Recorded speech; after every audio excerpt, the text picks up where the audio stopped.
எடப்பாடிக்கு இரட்டை இலை கிடைக்குமா? மீண்டும் சிக்கலில் அதிமுக. அதிமுகவிற்கு வந்த சோதனை. தமிழகத்தில் காங்கிரஸ் ஆட்சிக்கு பிறகு கோலோச்சியது இரண்டு கட்சிகள். திமுக, அதிமுக ஆகியவை மாறி மாறி போட்டியிட்டு ஆட்சி நடத்தி வருகின்றன. திமுகவிற்கு உதயசூரியன் சின்னம் வெற்றி சின்னம் என்றால், அதிமுகவிற்கு இரட்டை இலை சின்னம். இரட்டை இலை என்றால் எம்ஜிஆர் கட்சிதான். கிராமத்தவர் முதல் பட்டி தொட்டி எங்கும் சென்றடைந்த சின்னம்தான் இரட்டை இலை சின்னம் என்பது நம் அனைவருக்கும் தெரியும். புரட்சித் தலைவர் எம்ஜிஆர் அவர்கள் இறந்த பின்பு ஜெயலலிதா அம்மையார் மற்றும் ஜானகி அணி என இரண்டாக கட்சியில் பிளவு ஏற்பட்ட போது இரட்டை இலை சின்னம் தொடர்பான வழக்கு நீதிமன்றம் சென்றது. ஜெயலலிதா அம்மையாருக்கு சேவல் சின்னம் ஒதுக்கப்பட்டது. பிறகு தற்போது அதிமுகவில் ஓபிஎஸ் மற்றும் இபிஎஸ் இடையே பிளவு ஏற்பட்டு இரட்டை இலை சின்னம் தொடர்பாக வழக்கு தொடரப்பட்டது. இரட்டை இலை தொடர்பான வழக்கில் இன்னும் ஒரு வாரத்தில் தகுந்த உத்தரவு பிறப்பிக்கப்படும் என்று தலைமை தேர்தல் ஆணையம் அறிவித்திருக்கிறது. இரட்டை இலை தொடர்பான வழக்கில் உத்தரவு பிறப்பிக்கப்பட உள்ளது.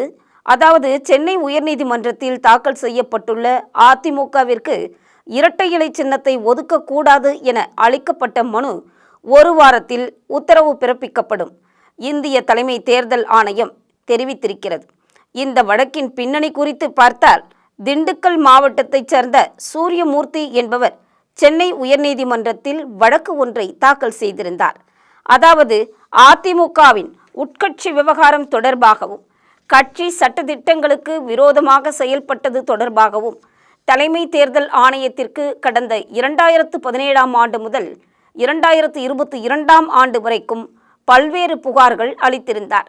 அதிலும் குறிப்பாக உட்கட்சி விவகாரம் உள்ளிட்ட பிரச்சினை தொடர்பாக தாக்கல் செய்திருக்கும் உரிமையியல் வழக்குகள் முடிவுக்கு வரும் வரைக்கும் அதிமுகவிற்கு அந்த இரட்டை இலை சின்னம் ஒதுக்கக்கூடாது என்று ஏற்கனவே தலைமை தேர்தல் ஆணையத்திற்கு அவர் ஒரு மனு அளித்திருந்தார். ஆனால் அந்த மனு மீது இதுவரைக்கும் எந்த ஒரு முடிவும் எடுக்கப்படாமல் உள்ளது என்பதும் குறிப்பிடத்தக்கது. எனவே அந்த மனு மீதான தலைமை தேர்தல் ஆணையத்தின் நிலைப்பாடு என்ன என்பதை அறிவிக்க உத்தரவிட வேண்டும் என்று வலியுறுத்தி சென்னை உயர்நீதிமன்றத்தில் மனு தாக்கல் செய்திருந்தார்.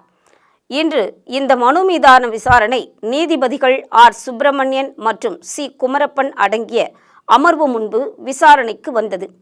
கடந்த பிப்ரவரி மாதம் கொடுத்த இந்த மனு மீது இதுவரைக்கும் ஏன் நடவடிக்கை எடுக்கவில்லை என்று தேர்தல் ஆணையத்திடம் நீதிபதிகள் கேள்வி எழுப்பினார்கள்.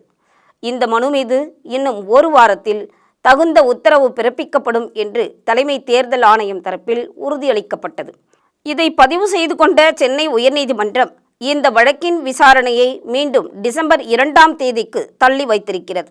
அதிமுகவினுடைய பிரதான சின்னமான இரட்டை இலை சின்னம் தொடர்பான வழக்கில் ஒரு முக்கிய நகர்வு ஏற்பட்டுள்ளதாக கூறப்படுகிறது. தேர்தல்களில் சின்னம்தான் வெற்றியை தீர்மானிக்கும் என்ற ஒரு கருத்து மக்களிடையே உள்ளது என்பதும் ஒருபுறம் நியாயமாகத்தான் பார்க்கப்படுகிறது. சின்னம் மறுக்கப்படுவது தமிழகத்தில் மட்டுமல்ல, பல மாநிலங்களில் பிரிந்த கட்சிகள் சின்னத்திற்காக நீதிமன்றம் ஏறிய நிகழ்வுகளும் அவ்வப்போது அரங்கேறி வரத்தான் செய்கிறது.